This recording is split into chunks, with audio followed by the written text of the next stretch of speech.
The mending was endless. That was the first and last truth of Prudence Lockhart's life. In the morning it was household linens, worn thin as whispers by her aunt's relentless, frugal laundering. In the afternoon it was Lady Honora's own lace, the delicate threads fraying from overuse at card parties and teas where she bemoaned her straitened circumstances. In the evening, by the poorest light, it was Prudence's own single gray dress, the cuffs and collar perpetually in need of turning.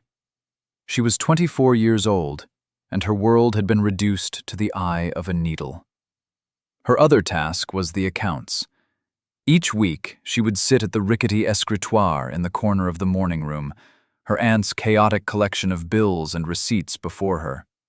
With a quiet, unnerving precision, Prudence would bring order to the chaos, stretching shillings into pounds, placating creditors with painstakingly composed letters, and finding pennies where none ought to exist. Lady Honora would glance at the finished ledger, make a small sound of approval, and then immediately forget the mind that had saved her from debtor's prison for another month. Prudence was not a niece. She was an unpaid, invisible steward. She did not cry. She had learned long ago that tears changed nothing. They were merely a waste of salt and time. The proposition arrived on a Tuesday, tucked inside a letter bearing a severe black wax seal. Lady Honora read it, her breath catching. Her eyes, usually clouded with complaint, sharpened with a predatory gleam. "Prudence," she said, and the use of her name was so rare it felt like a summons. "The Duke of Kestrel Chase has made an inquiry." Prudence looked up from the tablecloth she was hemming. The Duke of Kestrel Chase. Ambrose Devereux. A name spoken in the county with a mixture of awe and pity. A man of immense wealth and staggering tragedy. A hero of the late war, they said, who had returned with a scarred face and a frozen heart. He had married a celebrated beauty, who had lasted less than a year at his remote, Gothic estate before fleeing back to the city, where she promptly died of a fever, leaving him a widower before he was 30. The estate, Kestrel Chase, was spoken of as a place of shadows and silence, a tomb where no woman of spirit could thrive. It was said the Duke himself was more ghost than man. "He requires a wife," Lady Honora continued, her voice trembling with avaricious excitement. "A duchess. He is not particular about the usual accomplishments. He has stated his terms plainly. He seeks a woman of sound health, respectable family, and quiet disposition." She looked at Prudence, truly looked at her, for the first time in years. It was not a look of affection. It was the look of a farmer assessing livestock. "The settlement he proposes would be transformative." It was, Prudence understood, a transaction. She was the commodity. Her quietness, her invisibility, the very qualities that made her so easy to overlook, were now her chief selling points. She was being sold to a ghost to live in a tomb. "He wishes to meet you," her aunt said, already mentally spending the Duke's money. "Tomorrow. He does not, it seems, believe in prolonged courtship." Prudence looked down at the needle in her hand. She thought of the endless mending, the thankless ledgers, the perpetual chill of being tolerated but never seen. She thought of the alternative her aunt had been considering for her. A marriage to a gouty wool merchant with 7 children and wandering hands. This was a different kind of prison, but it might be a larger one. It might, at the very least, have better light for sewing. "Very well," Prudence said, her voice even. She pushed the needle through the worn linen. One final, perfect stitch. "I will be ready." The Duke of Kestrel Chase did not come to them. They were summoned to his solicitor's office in the town of Marley, a severe, wood-paneled room that smelled of old paper and dry law. Ambrose Devereux was taller than she had imagined, and the rumors of his scars were not exaggerated. A thin silver line ran from his left temple to the corner of his jaw, pulling the skin taut and giving him a permanent expression of grim concentration. His eyes were a startling pale gray, and they held no warmth at all. They assessed her not as a man assesses a woman, but as a general assesses a fortress, looking for weaknesses, for structural flaws. Lady Honora chattered, a nervous, twittering bird, filling the silence with praise of Prudence's non-existent accomplishments in music and watercolor. The Duke let her speak, his gaze never leaving Prudence's face. When her aunt finally exhausted herself, a profound silence fell. Then he spoke. His voice was a low baritone, clipped and devoid of ornament. "Lady Honora, your niece has been silent for 10 minutes. Is she capable of speech?" Before her aunt could invent an excuse, Prudence answered, "I am, Your Grace. I have found that listening is often more instructive than speaking." A flicker of something, not surprise, perhaps appraisal, crossed his features. He ignored her aunt completely now, addressing Prudence alone. "I am told you manage your aunt's household." "I do," she said. He pushed a single sheet of paper across the solicitor's vast desk. It was a complex summary of an estate's quarterly expenses, dense with figures for crop yields, livestock feed, staff wages, and building repairs. "There is an error in this accounting," he stated. "A deliberate one. Find it." It was not a request. It was a command. A test. Lady Honora flushed, about to protest this ungentlemanly examination, but Prudence simply took the paper. Her eyes scanned the columns. The numbers were not just figures to her. They were stories. She could see the flow of the year, the hard winter in the cost of hay, the summer drought in the reduced grain sale. It took her less than a minute. Her finger came to rest on a line item under Capital Repairs. "Here," she said. "The cost for re-leading the chapel roof is listed at £150, but the corresponding entry for the purchase of the lead, under Materials, is only sufficient for the west-facing pitch. The roofer's labor is billed for the entire roof. Either the work was not completed, or the lead was sourced from a separate budget not recorded here. The discrepancy is approximately £60. The solicitor, a dry man named Mr. Jardine, blinked. The Duke's stony expression did not change, but his eyes held hers for a long, weighted moment. It was not pity that she saw there. It was something harder and more respectful. It was recognition.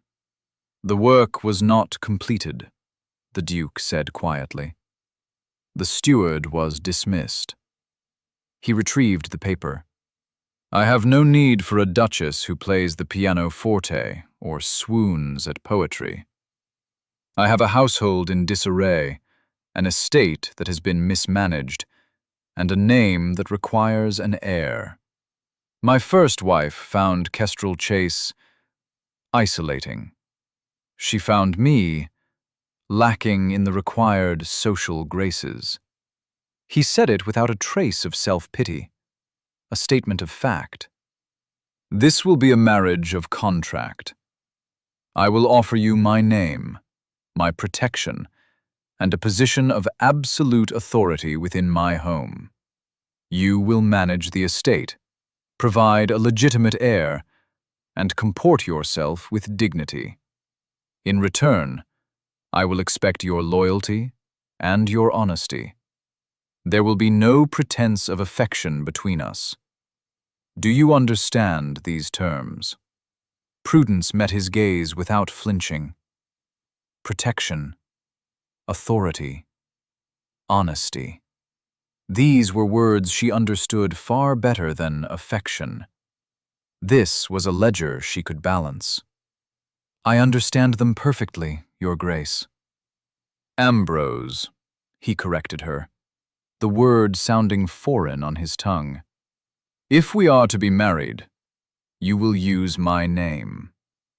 Ambrose, she repeated. The name felt solid, like stone. And your name? He asked. A direct question that cut through the room's formality. Prudence, Your Grace. Prudence, he said, testing the sound of it. He gave a single, sharp nod. Mr. Jardine will draw up the contracts. We will be married by special license at the end of the week. Lady Honora looked as though she might faint from joy. Prudence simply felt a quiet, seismic shift. The world of mending and invisibility was over. A new world was beginning, one of stone and silence, and a man who saw her not as a woman to be charmed, but as a problem to be solved. For the first time in a very long time, she felt a flicker, not of hope, but of purpose. It was enough. Kestrel Chase rose from the moorland like a crag of granite, its mullioned windows dark and watchful. It was not a welcoming sight. The ancient oaks that lined the drive were heavy with moss, their branches clawing at a gray sky. As the carriage drew to a halt, Prudence felt the silence of the place settle over her. It was not a peaceful silence. It was the heavy, breathless quiet of a house that had been holding its breath for a very long time. Ambrose had ridden ahead and was not there to greet her.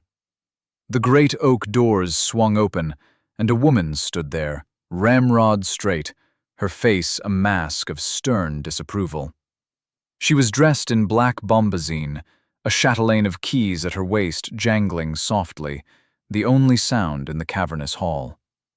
"I am Mrs. Vickers, Your Grace," she announced, her voice as starched as her apron. "Housekeeper." The title, Your Grace, was spoken with the barest hint of insolence, as if testing it. Prudence stepped out of the carriage, her simple traveling dress seeming wholly inadequate in the face of such Gothic grandeur. The hall was vast, cold, and smelled of dust and damp stone. Most of the furniture was shrouded in white dust cloths, ghostly shapes in the gloom. "Mrs. Vickers," Prudence said, her own voice sounding small in the space. "I am pleased to make your acquaintance." The housekeeper's expression did not soften. "The Duke is in his study. He does not wish to be disturbed. I will show you to your rooms." The tour was a brief and chilling affair. Mrs. Vickers pointed out the Duchess's apartments, a suite of rooms that were grand, ornate, and possessed the profound chill of a place long uninhabited. They were connected by a heavy door to the Duke's own apartments. "His Grace's late wife," Mrs. Vickers said, her lips thinning, "found these rooms unsatisfactory." It was an accusation. Prudence ran a hand over the cold damask of a chaise longue. She could feel the weight of the previous Duchess, the beautiful, unhappy ghost who had fled this house. She was not that woman. She would not be broken by silence and stone. "They will be perfectly satisfactory, thank you, Mrs. Vickers," Prudence said calmly. "Please have my trunks brought up. I will take tea in an hour. Not here, in the library." The housekeeper blinked. "The library has not been used in some years, Your Grace. It is not prepared." "Then please have it prepared," Prudence said, her tone quiet but firm. "A fire laid and the dust sheets removed from a chair and a small table. That will suffice for today." She did not wait for a reply, but turned and walked back into the hallway. She would not be confined to these cold, formal rooms. Her domain, by contract, was the entire house, and she would begin to claim it now. She found the library herself. It was a magnificent two-story room lined from floor to ceiling with books. but it was freezing, and a fine layer of dust coated everything. It was the heart of the house, and its heart had stopped beating. An hour later, when she returned, a small miracle had occurred. A bright fire crackled in the grate. A single wingback chair and a small drum table had been stripped of their shrouds and polished. A tea tray, with a steaming pot and a plate of plain biscuits, sat waiting. Mrs. Vickers stood by the fire, her arms crossed, watching. Prudence poured herself a cup of tea. She did not sit. She walked slowly along a single wall of books, her fingers trailing lightly over the leather spines. She was not looking at the titles. She was feeling the cold, the neglect. "Tomorrow, Mrs. Vickers," she said without turning around, "I would like you to provide me with the household account books for the past 5 years. "The Duke handles the accounts himself," the housekeeper replied stiffly. "He did," Prudence corrected gently. "He no longer does. That is my responsibility now. I will also require an inventory of all household linens, a staff roster with duties and wages, and the keys to the still room and the cellars." She finally turned to face the woman. Mrs. Vickers' face was a study in warring emotions. Resentment, surprise, and a grudging flicker of something else. She had expected a flighty, decorative creature like the first Duchess. She had not expected this quiet, plain woman who spoke of ledgers and cellar keys. "As you wish, Your Grace," Mrs. Vickers said, the insolence gone, replaced by a wary neutrality. It was not friendship. It was not even respect. But it was a start. In the days that followed, Prudence did not attempt to change anything grand. She began with the small, broken things. She rose with the sun, long before the Duke, and made her way to the kitchens. There she found a skeleton staff, a larder that was poorly stocked with expensive goods from town, and a vast, walled kitchen garden that was choked with weeds. She spoke to the cook, a weary woman named Hannah, and discovered that the garden had once produced nearly all the household's vegetables, fruits, and herbs. It had been the pride of the Duke's mother, the previous Duchess but one. After her death, and with the first bride's preference for city delicacies, it had been abandoned. Prudence did not order the gardeners to restore it. The next morning she appeared in the garden herself, wearing a sturdy apron over her gray dress and carrying a pair of borrowed gardening gloves. She started in one corner with a bed of overgrown thyme and began, methodically, to pull the weeds. The soil was good. The roots of the herbs were strong. They had simply been neglected.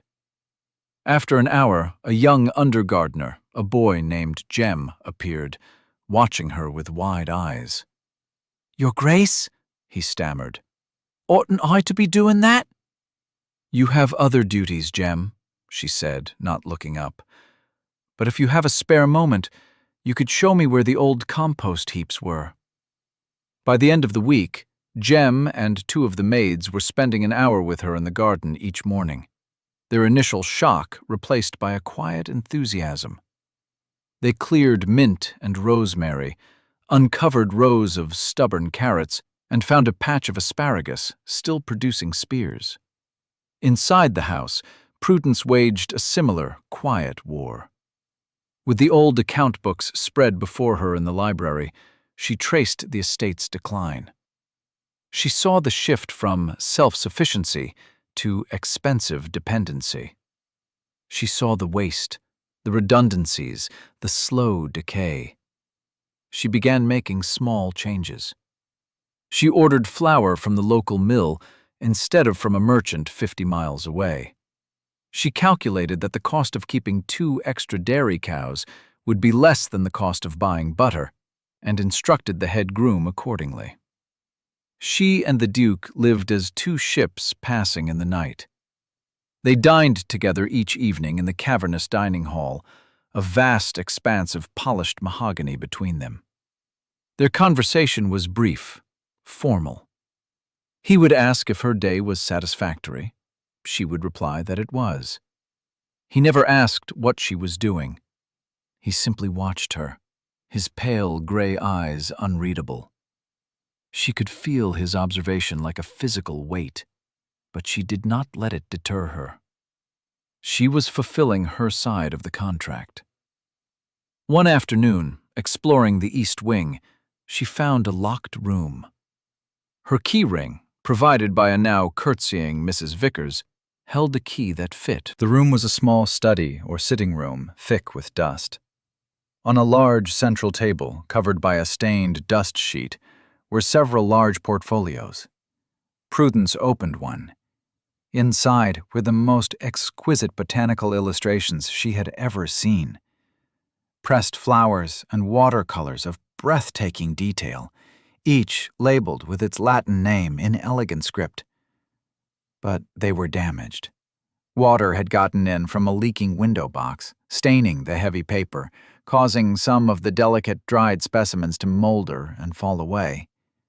A note on the top portfolio read simply, "From the collection of Eleanor Devereux, the Duke's mother." Prudence felt a pang of sorrow for the loss of such beauty, for the neglect.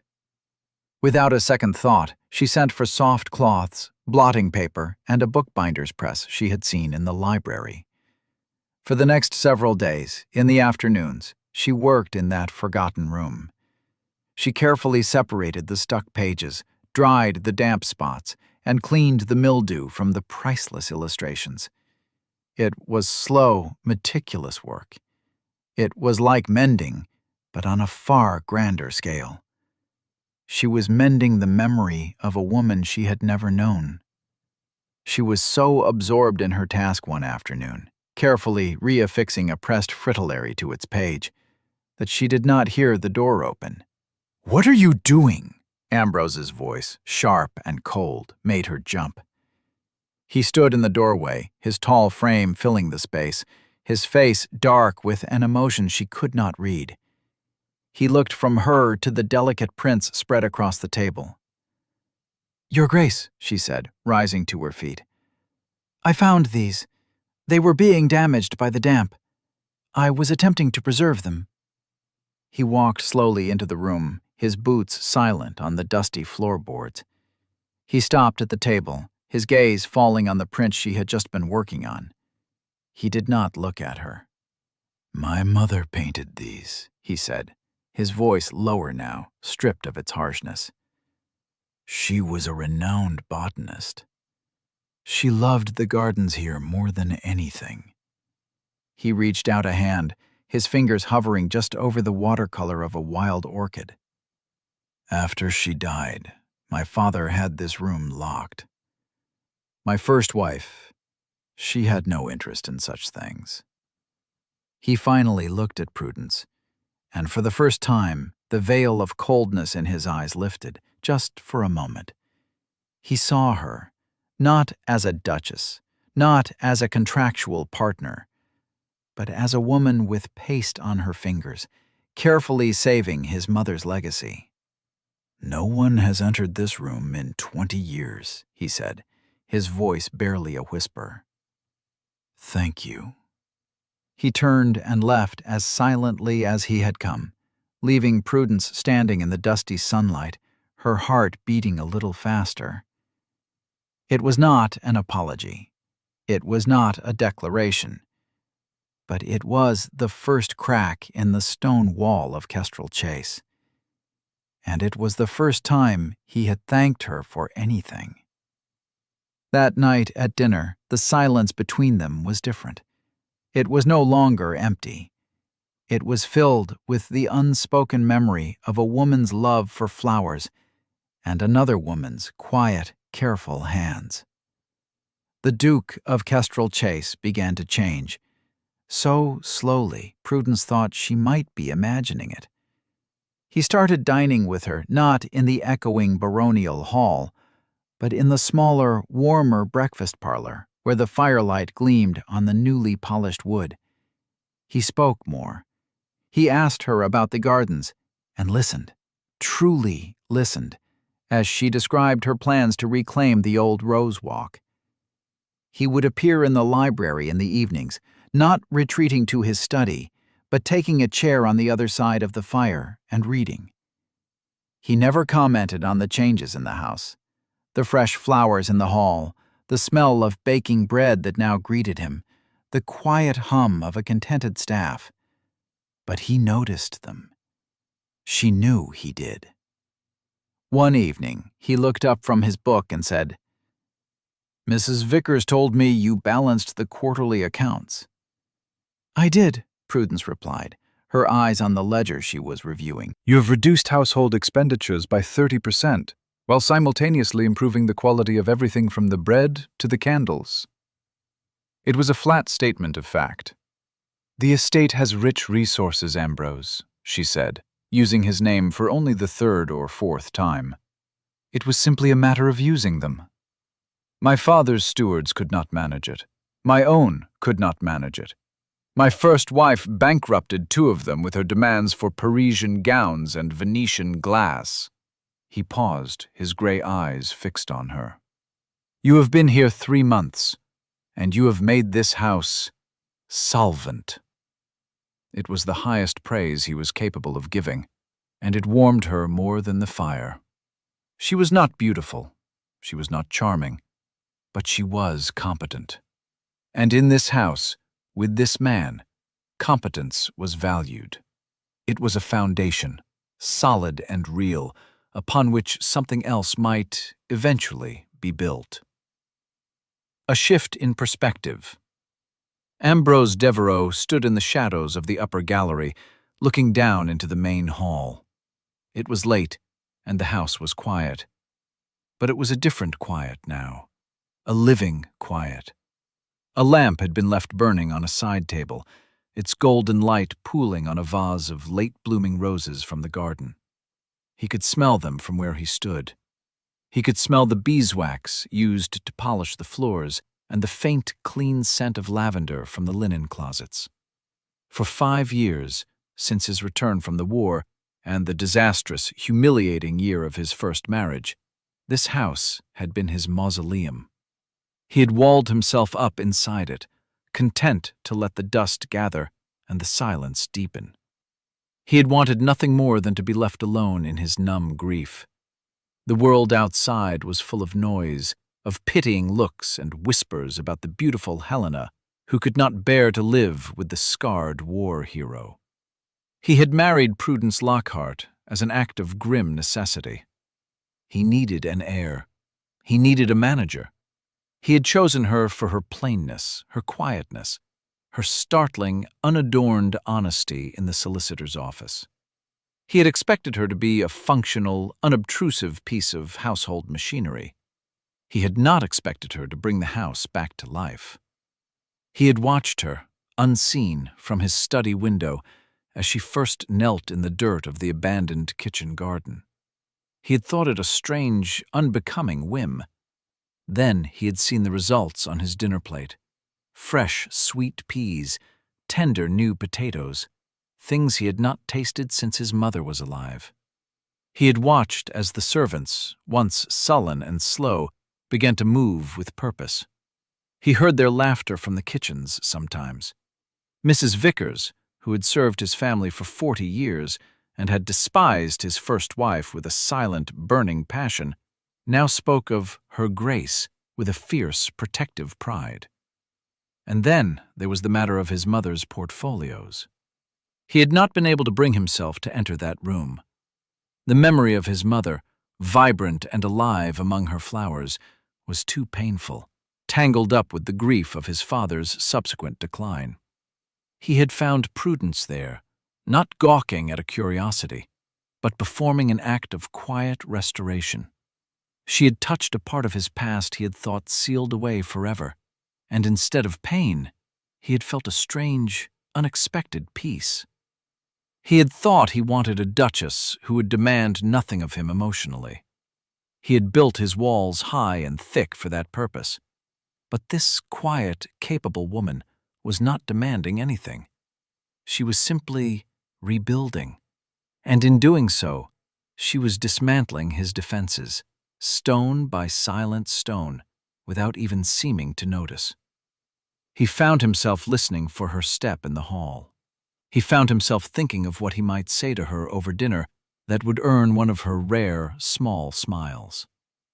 He was Ambrose Devereux, Duke of Kestrel Chase, a man who had faced cannon fire without flinching. And he was beginning to realize, with a sense of profound shock, that he was afraid. He was afraid that this quiet woman, who had been given the castle no bride had ever remained in, was making a home of it. And he was terrified that one day, for reasons he could not predict, she might choose to leave. It was an illogical, unfounded fear, but it was there, a cold knot in his chest, more frightening than any memory of war. He was no longer numb, and he had Prudence to blame. The first sign of the coming storm arrived in the form of a perfumed letter. Lady Honora Lockhart, having given her niece a suitable period to settle in, now proposed a visit. She would be accompanied by a dear friend, Miss Felicity Ingram. Prudence read the letter with a sense of foreboding. She knew her aunt. The settlement money had likely been spent, and she would be coming to see what further advantages could be pressed from this new, grand connection. Felicity Ingram was another matter. Prudence remembered her from a few county assemblies years ago. A diamond of the first water, beautiful, witty, and cruel, with a reputation for leaving a trail of broken hearts. Ambrose read the letter over her shoulder, his expression unreadable. "Your aunt," he stated. "And Miss Ingram," Prudence added.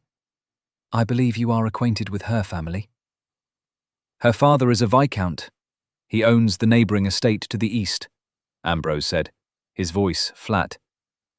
"Felicity Ingram was a close friend of my late wife." The words hung in the air between them. A close friend of the woman who had fled this house. The visit was not a social call. It was an inspection. An invasion. "They may come," Ambrose said after a moment. "Kestrel Chase is your house now.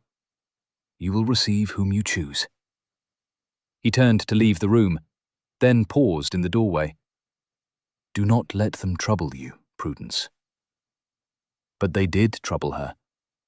From the moment their carriage arrived, Lady Honora and Felicity treated Kestrel Chase not as a home, but as a museum, of which Prudence was the slightly disappointing curator. Lady Honora swept through the rooms, her compliments dripping with veiled criticism. "Oh, how practical you have made everything, dear niece. So little fuss, so very clean." Felicity was more direct, her words like polished stilettos. She was breathtakingly beautiful, dressed in the height of fashion, a vibrant splash of colour against the stone and wood of the castle. She moved with a restless energy, a creature of light and air who seemed to suck the oxygen from every room she entered. She drifted through the restored library, trailing a hand over the books. "Dear Ambrose," she purred, looking at the Duke from under her lashes. "You have it looking almost cheerful. Helena, you know, used to call this room the mausoleum of forgotten words. She said the silence in here screamed." She turned her brilliant smile on Prudence. "You must be very fond of silence, Your Grace." "I am fond of books," Prudence answered calmly. "They are better company than most people." Felicity's smile tightened. At dinner, she kept up a constant stream of chatter, recalling parties in London, balls, flirtations, a world of glittering excitement that felt a universe away from Kestrel Chase. Every anecdote seemed chosen to highlight the dullness of country life, the very life Prudence was now living. "Do you remember that summer, Ambrose?" she asked, her voice laced with manufactured nostalgia. "When Helena convinced you to host that masquerade? 300 people. We danced until dawn. The house felt alive. She had such a gift for life. The unspoken corollary was clear. A gift this new, plain Duchess so obviously lacked. Ambrose was icily polite, his responses brief and non-committal, but Prudence could see the tension in his jaw. Felicity was deliberately probing an old wound. The final attack of the evening came as the ladies withdrew. Felicity paused beside Prudence's chair. "You have done wonders with the household accounts, I hear," she said, her voice a sweet murmur. Helena could never be bothered with such things. She used to say that managing money was for tradesmen. A lady's duty is to be decorative, to inspire her husband. You must take care, Your Grace. A man like the Duke, he did not marry for a housekeeper. It was a declaration of war. Felicity saw Prudence not as the Duchess, but as a usurper in a role she felt ought to belong to someone more like herself, more like the first wife. Later that night, as Prudence sat before the fire in her dressing gown, there was a soft knock on the connecting door. It had never been used. Her heart leaped into her throat. She stood, pulling her wrapper tight, and opened it. Ambrose stood there. He was not in his own dressing gown, but still fully dressed, minus his coat. "She is goading you," he said, his voice low. "Felicity, she enjoys causing pain. It is her primary sport." "I am aware," Prudence said. He stepped just inside the room, his presence making the large space feel small. Helena, my first wife, was everything Felicity described. Beautiful, vivacious, the toast of London. She married me for my title and my fortune, and she despised me for the scars the war had given me. She hated this house. She hated the quiet. She stayed 10 months, and in that time she ran up debts that would have crippled a lesser estate. Her flight back to London was a relief. He spoke the words with a chilling lack of emotion, as if reciting a page from a history book. "What Felicity does not understand," he continued, his grey eyes meeting hers, "is that I did marry for a housekeeper. I married for a partner. I married for competence and honesty. I married for solvency. Do not let her convince you otherwise." He did not move closer. He did not touch her. But his words were a shield, offered in the quiet of the night. He was defending their contract. He was defending her. "Thank you, Ambrose," she whispered. He gave a short, sharp nod and retreated back into his own rooms, closing the door behind him. Prudence stood for a long time, her hand on the cold brass handle. He had not said he married for affection. He had not spoken of love. But he had named her his partner. And in the silent, stony castle of Kestrel Chase, that felt like a vow far more powerful than the one they had made before the priest. The invasion had failed, but Prudence knew, with a certainty that chilled her to the bone, that the war was not over. Lady Honora and Felicity Ingram extended their stay, citing a sudden fondness for the country air. Prudence knew it was a lie. They were regrouping, searching for a new line of attack. The atmosphere in Kestrel Chase grew thick with unspoken tension. Felicity's barbs became sharper, Lady Honora's observations more pointedly critical. They worked as a pair, one applying the pressure of social disdain, the other the poison of familial obligation. "A duchess really ought to have a new wardrobe each season, Prudence dear," Lady Honora would sigh, looking at Prudence's simple but well-made gowns. "You have a position to maintain. Think of the Duke's reputation." "Indeed," Felicity would add, her eyes gleaming. "A man of Ambrose's standing needs a wife who shines in society. It reflects on him." Helena understood that. Her dressmaker's bills were legendary, but my, how she dazzled. Prudence refused to be drawn. She continued her work, her days ordered and productive. The gardens were beginning to flourish under her care. The household ran with an efficiency that was almost silent. She found her strength not in responding to their provocations, but in ignoring them. Her power was in the quiet turning of the great house, which was now, undeniably, hers. This, she came to realize, was what infuriated them most. They had expected to find a timid mouse, overwhelmed by her new station. They found, instead, a woman who wore the title of Duchess as if it were a simple, well-fitting garment. A woman whose authority was not derived from her husband's name, but from her own innate capability. She was not performing the role of Duchess. She simply was the Duchess. And she was succeeding in the very place their beautiful, charming Helena had failed. It was an intolerable insult. The attack, when it came, was meticulously planned and utterly vicious. It began with a visit from Mr. Ellery, a grain merchant from a town some 20 miles distant.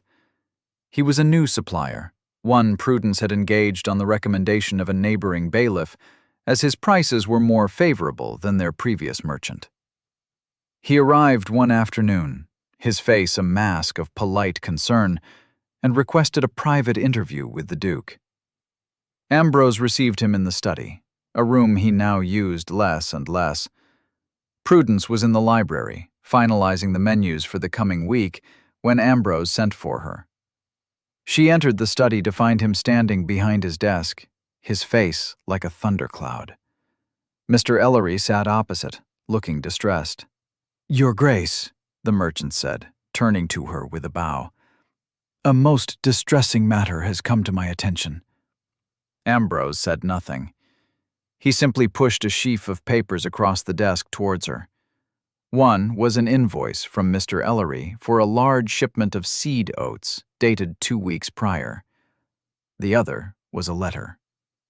Prudence's blood ran cold as she recognized her own handwriting, or a masterful imitation of it. It was a short, damning note, ostensibly written by her to the merchant. It spoke of a private arrangement between them. It instructed him to inflate the invoice by £50, deliver only 3/4 of the order, and pass the surplus cash back to her, to be held in an account in her maiden name. It was, in short, a detailed plan for embezzlement, written in her own hand. "Mr. Ellery," Ambrose said, his voice dangerously quiet, "claims he could not, in good conscience, participate in such a scheme to defraud my estate. He says he has delivered the full order, as is right, but felt compelled to bring this letter to my attention." "It is a forgery," Prudence said, her voice steady despite the frantic hammering of her heart. The handwriting was perfect, the phrasing plausible. It was a brilliant, cruel fabrication. "So you say," Ambrose stated. He picked up another ledger, not her own meticulous book, but a separate one kept by his bailiff for agricultural supplies. And yet, the bailiff's receiving log shows the oat delivery was indeed short, by precisely the amount mentioned in this letter. Prudence stared at him. The bailiff, a man named Pharaoh, was new, having replaced the one Ambrose had dismissed for incompetence shortly after their marriage. He had seemed honest enough. He must have been bribed. They had corrupted her own system against her. They had created evidence. "The bailiff is mistaken, or he is lying," Prudence said, her mind racing. "I have the master accounts. I can show you—" "I have seen your accounts," Ambrose cut in, his voice like ice. "They are, as always, perfect. So perfect, in fact, that a discrepancy of £50 could easily be hidden within them by someone who knew precisely how they were constructed. The implication was a physical blow. He was suggesting her competence was not a virtue, but a tool for deceit. All her hard work, all her careful restoration was being twisted into a weapon against her. She looked at his face, at the cold mask that had descended over it, extinguishing the warmth that had begun to grow there. The old Duke of Kestrel Chase was back, the man of stone and suspicion, the man who had been betrayed before and was ready to be betrayed again. He did not shout. He did not accuse her outright. He simply stood in his fortress of renewed distrust, the damning evidence laid out between them. The merchant wrung his hands, playing his part to perfection. "Prudence," Ambrose said, and her name was a cold, hard stone in his mouth. "Can you explain this?" It was the moment of crisis, the fracture. Everything she had built was threatening to shatter. She thought of Felicity's smug smile, of her aunt's grasping greed. They had found the one thing that could wound him, a betrayal of the very honesty and competence upon which their contract was founded. She looked at the forged letter, at the falsified ledger, at the cold eyes of her husband. She could not prove her innocence in that room. Her word against a mountain of carefully constructed lies. To protest further would be to sound shrill, guilty. She straightened her shoulders. She would not cry. She would not beg. She had never been a beggar. "No," she said, her voice quiet but clear as glass. "Not in the way you mean. I cannot explain a lie." She turned, without another word, and walked out of the study, leaving him with his evidence and his doubt. The heavy oak door clicked shut behind her, the sound echoing the closing of the door to his heart. The test was not whether she was guilty, she realized. The test was whether he would believe that she was. We'll take a very short break.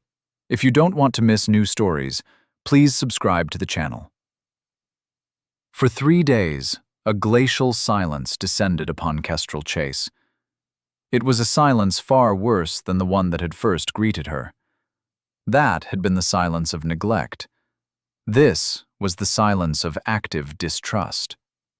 Ambrose was a ghost in his own house once more.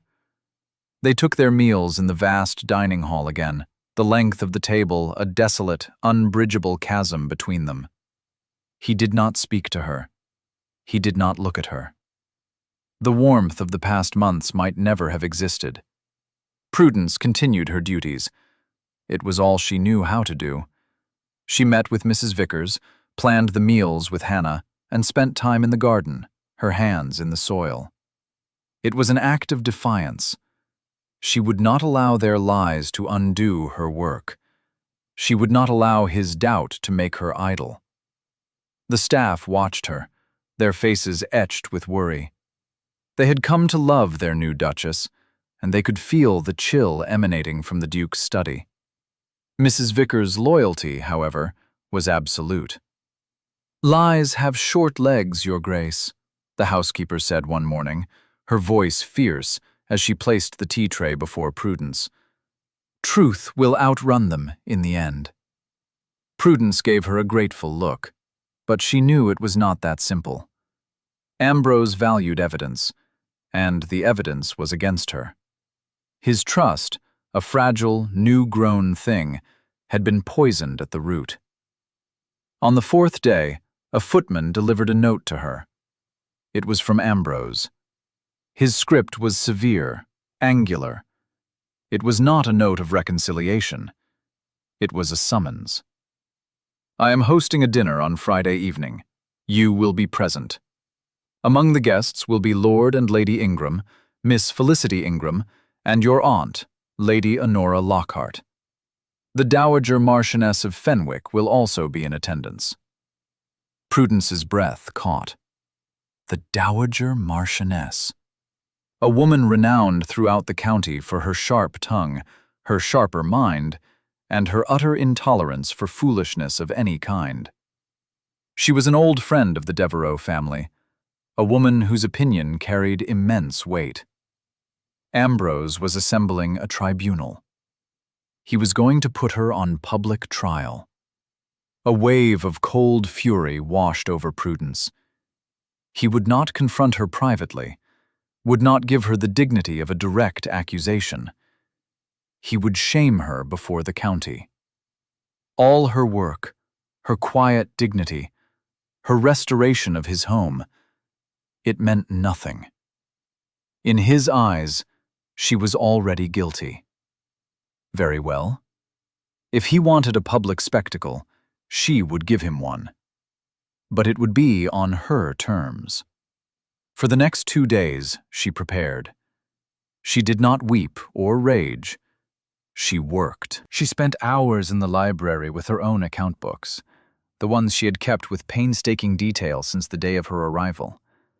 She cross-referenced every entry, every invoice, every receipt. She sent a quiet message to Jem, the undergardener, a boy whose loyalty she had won with a simple kindness. She sent another to Mr. Jardine, the solicitor in Marley. She worked with a calm, cold precision that felt like the sharpening of a blade. She was no longer just mending. She was preparing for battle. On the evening of the dinner, she dressed with care. She did not choose a gown to make her beautiful. She wore a dress of deep pewter silk, severe in its cut, ornamented only by a simple jet brooch at her throat. It was the color of stone, of judgment. When she descended the grand staircase, the assembled guests fell silent. Lady Honora and Felicity were preening by the fire, triumphant. Felicity wore a gown of crimson velvet, a conqueror's color. She gave Prudence a look of sweet, venomous pity. The Dowager Marchioness of Fenwick, a formidable old woman with eyes like black diamonds, watched Prudence's descent with unnerving stillness. Ambrose stood by the mantelpiece, his face carved from ice.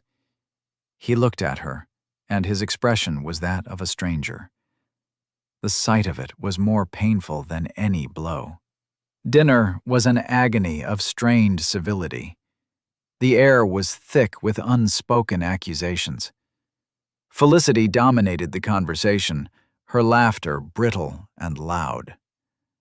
Finally, as the servants cleared the main course, Ambrose rose to his feet. A hush fell over the table. "I have asked you here tonight," he began, his voice ringing with cold authority, "to address a grave matter concerning the honor of my house." Felicity leaned forward, her eyes glittering. Lady Honora dabbed at her lips with a napkin, a small, smug smile playing on her face. "An accusation has been made against my wife," Ambrose continued, his gaze sweeping the table before finally, heavily, landing on Prudence. "An accusation of theft and deception." A collective gasp went through the guests. The Dowager Marchioness did not move a muscle, her eyes fixed on Ambrose. He laid it all out. The letter, the inflated invoice from Mr. Ellery, the corroborating testimony of the bailiff, Mr. Farrow. He presented the case against her with the dispassionate precision of a prosecuting counsel. It was a masterful, damning indictment. Prudence felt the eyes of everyone at the table on her, a weight of condemnation. When he was finished, the silence was absolute. He remained standing, a grim judge. "Prudence," he said, his voice echoing in the still room. "Do you have a response to this evidence?" This was the moment. The public shaming. She was expected to crumble, to weep, to confess. She rose slowly to her feet. She did not look at Ambrose. She looked at the faces around the table. "I do," she said, her voice not loud, but carrying to every corner of the room. "His Grace is correct. He values evidence. As do I." She signaled to Mrs. Vickers, who stood waiting by the door. The housekeeper entered, carrying a large, leather-bound ledger, Prudence's own meticulously kept master account book. She placed it on the table before Prudence. "This is the household ledger I have maintained since my arrival," Prudence announced. "It records every penny spent, cross-referenced by date, supplier, and purpose. It is balanced to the farthing." She opened it. "Let us first examine the matter of the seed oats. The invoice from Mr. Ellery is for £50. My ledger shows a payment authorized for £40. The extra £10 is the supposed cash returned to me." She paused, letting the words sink in. "A simple case of your ledger being falsified as well," Felicity interjected, her tone bored. "One might think so," Prudence said, turning a cool gaze on her. "However, my ledgers are not merely numbers. They are tied to the daily running of this house." She produced another, smaller book. "This is the kitchen inventory and menu book, kept by myself and the cook. On the day after the oat delivery, you will see here that I requisitioned 2 sacks of those same oats for the kitchen to make oat cakes for the staff. Mrs. Vickers, would you be so good as to fetch the sample I asked you to set aside?" Mrs. Vickers produced a small cloth bag and handed it to the Dowager Marchioness. "And Jem?" Prudence called softly. The young gardener, looking terrified but determined, stepped forward with another identical bag. "This is a sample from the delivery, which Jem took from me from the stables on the day it arrived. I ask you, your ladyship, to examine the oats." The Dowager Marchioness, her expression intrigued, poured a small amount from each bag into her palm. "They are identical," she pronounced. "Indeed," Prudence said. "Now, Mr. Ellery's original letter of introduction to me, which I have here, stated that his seed oats were of the first quality, sourced from the north. The oats used for baking and animal feed are of a lesser, local grade. They are visually distinct if you know what to look for. The oats delivered to Kestrel Chase were the cheaper, local grade. The invoice, however, bills for the premium northern variety. The discrepancy is not £50 embezzled by me. It is a discrepancy of approximately £40 overcharged by Mr. Ellery for deliberately substituting an inferior product." A murmur went around the table. Mr. Ellery, who had been brought in for the denouement, turned a sickly shade of pale.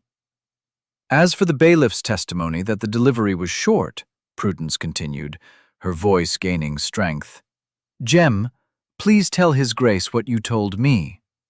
The boy swallowed hard, but he met the Duke's gaze. "Mr. Farrow, your Grace, he told me to store 10 sacks in the old damp barn, not the main granary. Said they was for a special purpose. He told me not to record 'em in the main log." The trap was closing. Lady Honora was twisting her napkin in her hands. Felicity's beautiful face was hardening. "But the letter," she hissed. "The letter is in her own hand." "Ah, the letter," Prudence said, turning to her final, most crucial piece of evidence. She held up the forged document. "It is a masterful copy of my handwriting, almost perfect, but the forger made one small, arrogant mistake." She walked around the table and placed the letter next to an ordinary menu card from dinner. "The paper. Lady Honora, you have a fondness for expensive French stationery, do you not? With a faint watermark of a swan?" Lady Honora flinched as if struck. "I sent a sample of this letter to Mr. Jardine, the solicitor," Prudence said, her voice ringing with clarity. "He confirms it is not the standard paper used by this estate. It is, however, a perfect match for the paper my aunt, Lady Honora Lockhart, purchases from a stationer in London. A stationer to whom she currently owes a rather significant sum of money." The silence in the room was now absolute, broken only by a choked sound from Lady Honora. "The bailiff, Farrow, was hired on my aunt's recommendation," Prudence concluded, her voice calm and devastating. "The merchant, Ellery, is a cousin of Miss Ingram's maid. This was not a simple act of theft. It was a conspiracy to discredit me, orchestrated by my aunt and Miss Ingram in the hopes that the Duke would cast me out, leaving the position of Duchess vacant once more." She looked directly at Ambrose then, all the pain and fury of the last few days in her eyes. "There is your evidence, Your Grace. The truth, written not in a forged letter, but in account books, in grains of oat, and on a sheet of expensive watermarked paper. I have answered your question, plainly." She stood there, proud and unbroken, her case made, her honor vindicated before them all. She had not been rescued. She had rescued herself. The Dowager Marchioness of Fenwick was the first to move. She picked up the forged letter between two fingers as if it were something soiled. "A clumsy, vicious little plot," she declared, her voice cracking like a whip. She fixed her black eyes on Felicity and Lady Honora. "You are fools, and you have made an enemy of the wrong woman." Felicity Ingram, for the first time in her life, was speechless. Her face was a mask of disbelief and fury. Lady Honora began to sob, a pathetic gulping sound. Ambrose had not moved. He had watched Prudence throughout her entire, devastatingly precise presentation. He had watched as she dismantled the case against her, piece by piece, with the same methodical competence with which she had restored his house. The coldness in his face had melted away, replaced by an expression of profound, stunned awe. He was not looking at a housekeeper, or a duchess, or a contractual partner. He was looking at a queen defending her territory. He finally moved, walking slowly around the table until he stood before the whimpering Mr. Ellery and the terrified Mr. Farrow. His voice, when he spoke, was terrifyingly soft. "You will both be in front of the magistrate in the morning. You will give a full confession.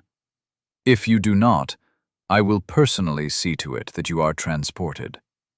He then turned to Felicity and Lady Honora. "Leave my house," he said. The words were quiet, but they carried the weight of absolute command. "You will leave Kestrel Chase tonight. You will not return. If I ever see either of you in this county again, you will regret it." Without another word, the two women scrambled from their chairs and fled the room, a rout of silks and panicked whispers. The other guests, sensing the immense private moment that was to follow, began to make their own quiet excuses, melting away under the Dowager Marchioness's approving gaze. Soon, only Prudence and Ambrose were left in the great dining room, amidst the wreckage of the dinner party. The air still thrummed with tension. He stood by the table, looking at the ledgers, the bags of oats, the evidence of her victory. He finally raised his head and looked at her. The distance between them felt immense. "Prudence," he began, his voice hoarse. She held up a hand, stopping him. "Do not," she said, her voice trembling for the first time. "Do not apologize for believing the evidence. You value evidence. I understand that." She took a ragged breath. "Apologize for not believing in me." He closed his eyes for a moment, the truth of her words striking him. He had trusted the paper and the numbers more than he had trusted the woman who had brought his home and his heart back from the dead. He walked towards her, stopping just before her. The air between them was electric. "When Helena left," he said, his voice raw, "it was a humiliation. But it was not a wound. I did not care for her. Her leaving was inconvenient. But you—" He struggled for the words, this man who spoke so rarely and so plainly. "The thought of you being false, the thought of you leaving this house, it was not an inconvenience. It was an impossibility. It threatened the foundation of everything." "The foundation of our contract?" she asked, a bitter edge to her voice. "No," he said, and the word was full of anguish. He took another step, closing the final distance between them. He slowly, deliberately, went down on one knee before her. On the hard stone floor of his ancestral home, the Duke of Kestrel Chase knelt before his Duchess. He looked up at her, his pale gray eyes stripped of all their defenses, filled with a desperate, terrifying honesty. "I was afraid," he confessed, the words torn from him. "Not that you were guilty. I was afraid that you were, and that I would have to send you away. And I was more afraid that you were innocent, and that my doubting you would make you leave me. Because you are not Helena. You would not flee. You would simply choose to go. And this house would be a tomb again. And so would I." He reached out and took her hands. They were cold, but he held them tightly. "I am not asking you to forgive me. Not yet. I am asking you to stay. Not as the Duchess of Kestrel Chase by contract. Not as the manager of my estate. Stay as my wife. As Prudence. Stay, and teach me how to trust a thing that is true. Not just a thing that is proven." Tears she had refused to shed for years of neglect and cruelty now welled in her eyes. A single tear traced a path down her cheek. It was not a tear of sadness. It was a tear of release. She had been seen. Finally, and completely, she had been seen. "Plainly, Ambrose?" she whispered. "Plainly," he vowed, his grip tightening on her hands. "Always." She looked down at the man kneeling before her, this formidable, broken man who had walled up his heart and was now offering her the key. She had come to Kestrel Chase as a commodity, a solution to a problem. She had endured. Now, for the first time in her life, she had a choice. And it was the easiest choice she had ever made. "Yes," she said. And then, her voice stronger. "Together." He rose to his feet, pulling her gently with him. He did not kiss her. Instead, he simply rested his forehead against hers, a gesture of such profound intimacy it took her breath away. The great house was silent around them, but for the first time, it was a silence of peace. The reckoning was over. The mending had begun. 1 year later, the sound of a child's laughter echoed in the halls of Kestrel Chase. Little Eleanor, named for the grandmother she would never know, but whose legacy surrounded her, was a whirlwind of joyous energy, with her father's pale gray eyes and her mother's determined spirit. The castle was no longer a tomb. It was a home, filled with light and warmth and the scent of baking bread and fresh-cut flowers. Ambrose was a changed man. The scars on his face remained, but they were no longer the focus of his expression. His mouth, once a grim, tight line, was now quick to curve into a smile, especially when his gaze fell on his wife or his daughter. He no longer hid in his study. He worked alongside Prudence, learning the rhythms of his own estate, finding a quiet joy in its flourishing. The contract had been fulfilled, but it had also been burned, replaced by a partnership of love and mutual respect so deep it needed no words. The Dowager Marchioness of Fenwick was a frequent visitor, delighting in her role as the unofficial godmother to the new heir and the chief champion of the new Duchess. Lady Honora, stripped of her credit and her connections, had retired in disgrace to a damp cottage in a distant shire. Felicity Ingram had married an aging baron and moved to the continent, her beauty curdling into a permanent expression of dissatisfaction. One crisp autumn afternoon, Prudence was in the small study where her journey had truly begun. The room was now her own private sanctuary. On the wall, beautifully framed and hung in a place of honor, were the botanical prints she had so carefully restored.